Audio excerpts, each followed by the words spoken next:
The calendar read February 3rd, 2017, a Friday afternoon in Albuquerque, New Mexico. On Gold Avenue, 3 blocks from the railroad overpass, a repair shop called Vigil & Sons had been in the same building since 1974. The door had a hand-painted sign above it that needed repainting. The window had a crack in the lower left corner that had been taped with clear packing tape for 6 years. Inside, an 81-year-old man named Felix Vigil was holding the broken neck of a child's guitar and deciding what it would take to save it. He was not thinking about the man in the expensive coat who had just walked out. He was not thinking about what the man had said before he left. He was thinking about the wood. What he did not know was that a man in a mustard yellow linen shirt had been standing on the sidewalk outside the window when the words were spoken, and that the man had heard every one of them.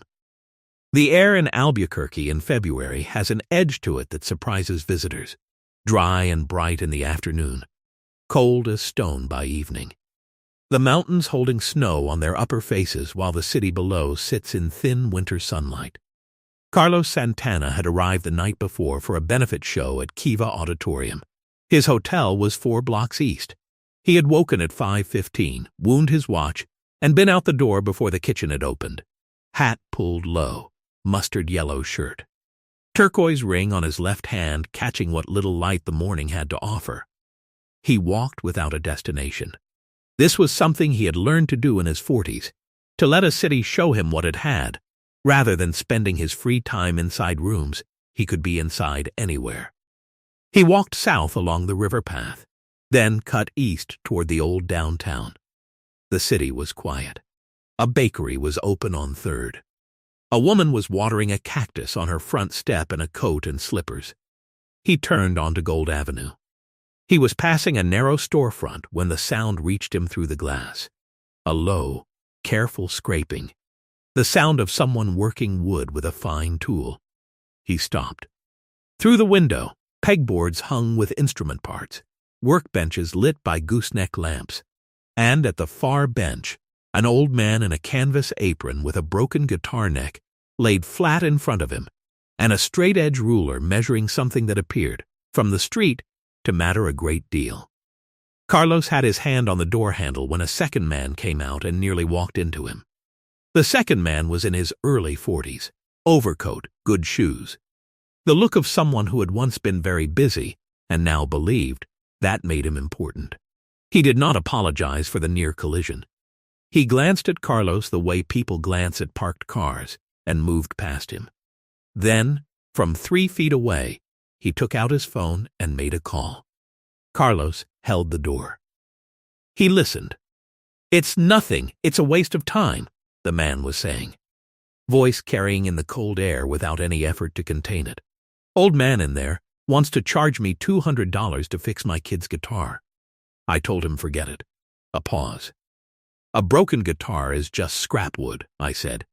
He looked at me like I'd insulted him, which I guess I did. A short laugh. "He can keep it. I'll buy her a new one." The man walked to his car. The call continued. Carlos watched him go, then turned and walked through the door.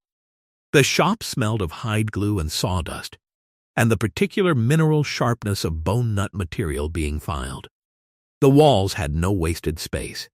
Pegboards held body clamps in graduated sizes, sets of nut files arranged like surgical instruments, spools of binding tape, small jars of lacquer with the color coded on the lids in his handwriting. Photographs were pinned between the tools, not of famous musicians but of instruments, before and afters, the broken and the restored. On one shelf, a mandolin with a new top grafted onto its original sides. On another, 3 violin bows whose frogs had been rebuilt. Behind the main workbench, Felix Vigil did not look up when the door opened. He was a small man made smaller by age, though the word that came to mind looking at him was not small. It was precise. His hands moved across the broken guitar neck the way a doctor's hands move in examination, without hurry, without drama, touching a specific place and waiting for information. He wore a canvas apron that had been washed so many times it had gone the color of oatmeal. On his right wrist, a watch band repaired with a strip of black electrical tape.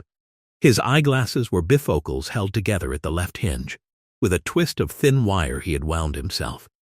He had been repairing instruments in this room since 1974.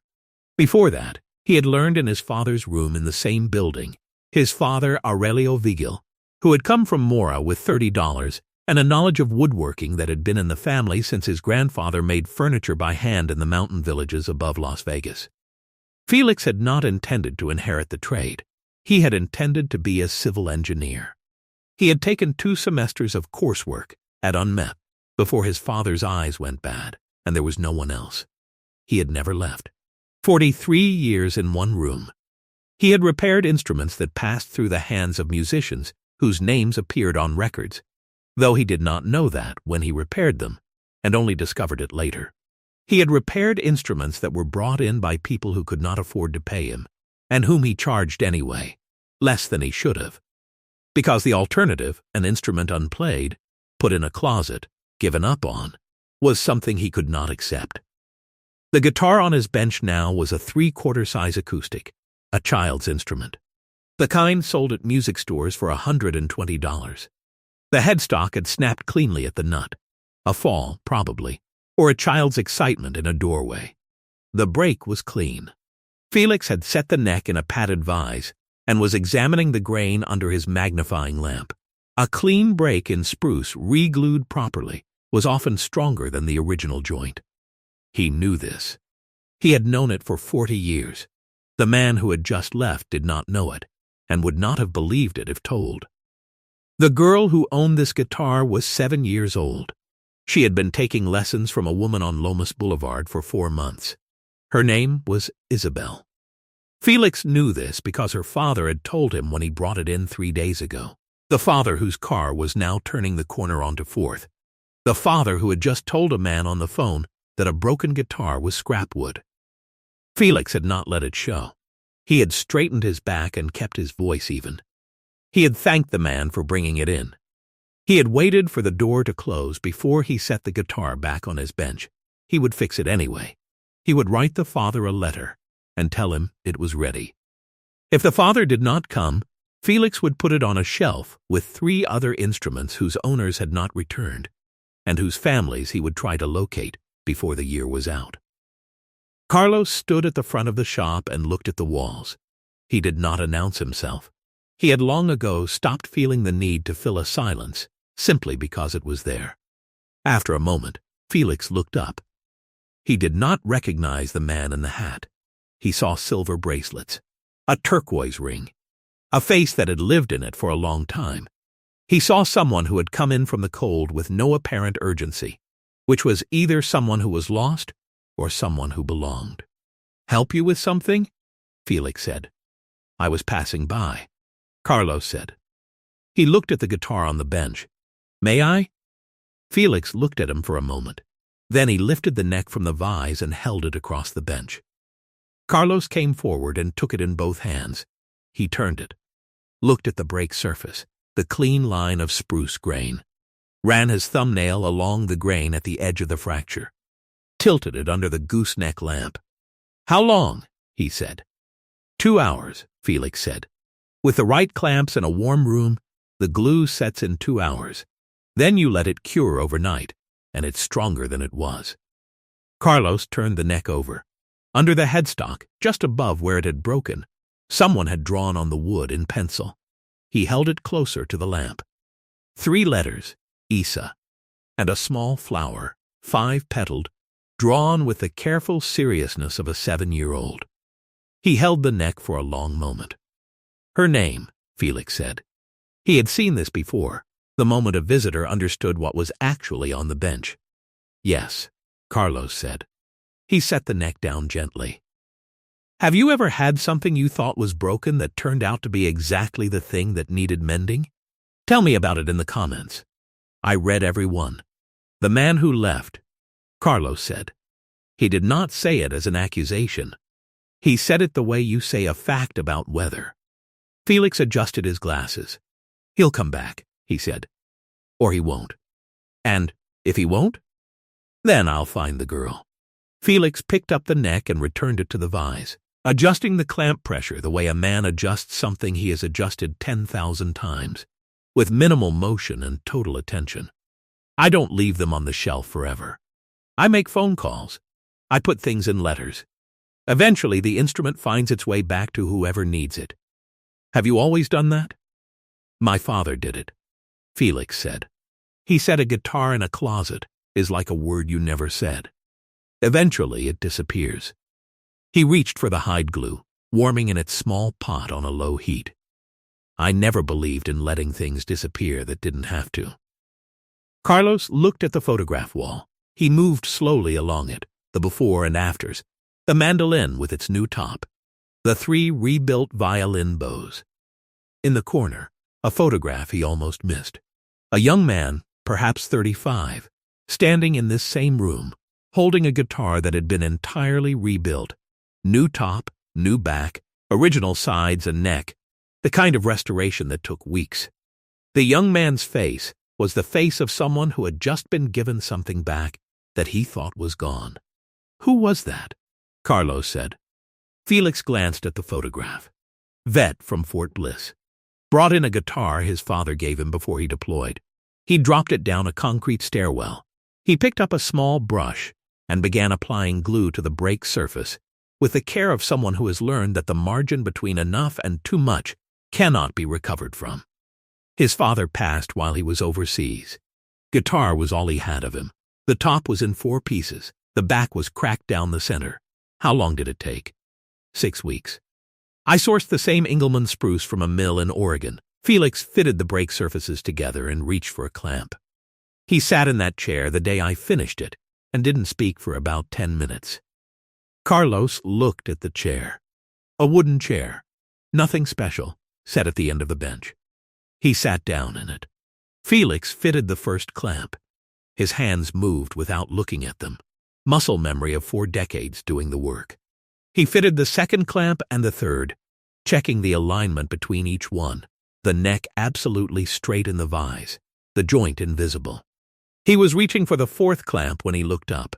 Something had shifted in him, some small recalibration, a fraction of weight redistributed. He had been a man in a room with a stranger, and now he was a man in a room with someone who had been in rooms like this before and understood what they were for. He did not yet know who the man was. It did not yet matter. "You play?" Felix said. "Some," Carlos said. Felix looked at the repaired neck and its clamps. He looked at the wall of instruments. He looked at his own hands, the color and shape of them, what 4 decades of this work had done to them. Then he nodded at a guitar hanging above the photograph wall, a parlor guitar, old, strung with lights, its body the color of amber. "My father's," he said. "If you want." Carlos lifted it from the wall with both hands and stood for a moment holding it. He sat back down in the wooden chair at the end of the bench, adjusted the body, found his position. He placed the old pick against the strings. He did not play a song. He played a tone, 1 chord, fully voiced, and then he let it breathe. All 6 strings and the guitar's old body finding each other. The resonance building the way warmth builds in a room when someone opens a vent. Slowly, and then all at once. Then he played. What came out was not a melody from any song, and was also a melody from every song. A line that climbed in the middle register and came back down and climbed again. Not fast, not impressive by any standard that could be measured, but with something in it that had no technical name. A quality of intention. A quality of truth. The parlor guitar's small body was not built for projection, but it did not need to be, because in a room this size, the sound had nowhere to go but directly into a person. Felix stopped moving. His hands rested on the workbench beside the guitar neck in its clamps. He did not move them. He looked at nothing in particular and let the sound arrive where it needed to arrive. It went somewhere below the breastbone. He had not expected that. He had not expected anything except a person playing his father's guitar, which would have been enough on its own. The phrase came back around a 3rd time, fuller now. The sustain on the 3rd string building past the point where the physics of the instrument should have allowed it. A thing that was not about the guitar at all, but about whatever the person playing it was doing that could not be taught. The last note held. It held longer than it should have. It did not disappear so much as it settled. The way a room settles after someone who needed to say something has finally said it. Felix looked at his hands on the workbench. He looked at the guitar neck and its clamps, the small flower drawn in pencil above the break, the 5 petals, the letters Isa. He did not speak for a moment. "Your father taught you?" he said. "My father played violin," Carlos said. "I watched how he held it. Before I held anything, I watched how he held it." He ran one hand over the parlor guitar's back. "The wood remembers who has played it. You feel that." Felix looked at the guitar in the visitor's hands. His father had bought it in 1961 from a music store on Central Avenue that no longer existed. He had played it for 31 years, until arthritis took the movement from his left hand. And then he had hung it on this wall and not played it again. Felix had taken it down twice in 23 years.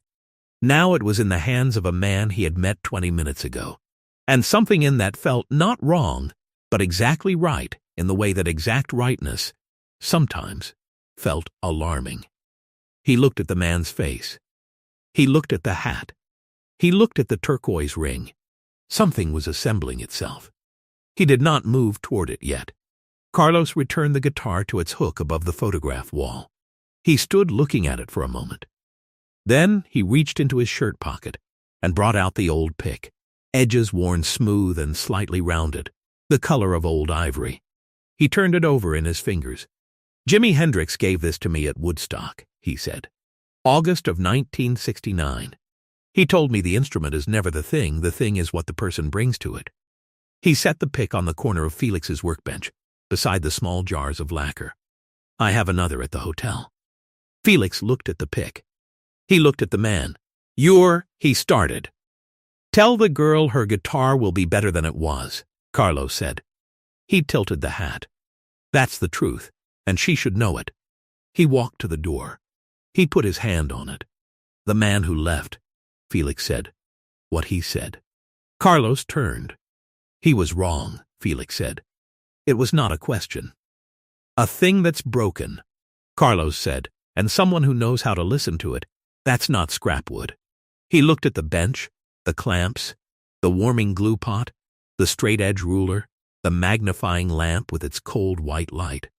"That's a conversation." The door opened. February air came through it. The door closed. Felix stood at his workbench for a long moment. He looked at the pick on the corner of the bench. He looked at the guitar neck and its clamps, the glue setting in the warmth of the room. He put on his glasses, both pairs, the reading ones on his face and the distance ones back on top of his head where they lived, and sat down on his stool. He did not search the name. He did not need to. It had come to him the way most things came to him, not in a rush, but quietly, from the side, the way his father had told him true things usually arrived. He picked up the pick and held it in his palm. Then he set it down and went back to work. Isabel Romero's guitar was ready on Monday morning. Her father received the letter on Tuesday. He stood at his kitchen counter reading it twice. Felix had written, in the careful block letters of a man who has learned that precision in small things matters, "The repair is complete. The break has been glued and clamped and cured. The joint is stronger now than it was before the fall. There is no charge. Please bring Isabel to pick it up when she's able." The father drove to Gold Avenue on Saturday morning. He brought Isabel, who was 7, and who looked at Felix with the direct, unembellished attention of children who have not yet learned to pretend not to stare. Felix took the guitar from its hook and held it out to her. She took it. She looked at the headstock, at the place where the break had been. You could not see it. The grain ran perfectly, the finish repaired to the point of invisibility by a man who had learned this from his father, who had learned it from his. "It's fixed," Isabel said. "Better than fixed," Felix said. She played 3 chords. Her fingers were small, and her calluses were just beginning, and the chord shapes were not clean. But they were unmistakably chords, unmistakably music, unmistakably a 7-year-old playing a guitar that her father had almost let someone convince him to throw away. Her father looked at the photograph wall. He looked at the veteran's guitar. before and after. He looked at the pick in its small walnut frame, which Felix had made over the weekend from a scrap of black walnut left from a fretboard job. He had not put a label on it. He looked at the man in the canvas apron with the electrical tape watchband and the bifocals held together with wire. He started to say something. Felix held up one hand. "Make sure she keeps playing," he said. "That's the only thing." Felix Vigil still opens the shop every Saturday morning. He is 82 now. His hands are slower than they were, and he has learned to account for that. To build more time into jobs that used to go faster. To trust the patience that age gives to those willing to accept it.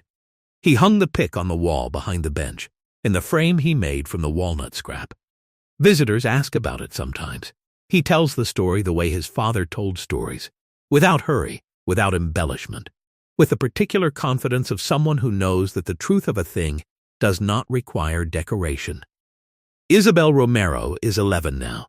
She takes lessons twice a week. Her teacher says she has what cannot be taught, which is the only thing that actually matters. Last spring, on a Tuesday afternoon, Felix took his father's parlor guitar down from the wall. He had not played it in 2 years. He sat in the chair at the end of the bench, the wooden chair, the one the visitor had sat in, and played. His hands moved slowly. They did not move the way they had moved 30 years ago. But they moved with something that 30 years ago they had not yet had.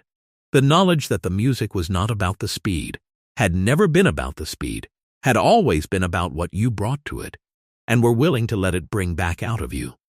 He played for 40 minutes. When he was done, he sat for a moment in the quiet of the room, the glue and sawdust and lacquer, the photographs, the clamps, the afternoon light on the parlor guitar's amber body, and he thought about wood and what it holds, and what it gives back when someone is patient enough to ask. Some things that look like endings are just the break before the repair. You have to know how to look at the grain. On this channel, we make videos to carry what lives inside Carlos Santana's heart to the next generation. If this story reached you, subscribe and turn on notifications. We put something new here every week. Let's close with something Carlos Santana once said. "The guitar is not wood and wire. It is the vessel through which a human being tells the truth about themselves. Treat it accordingly."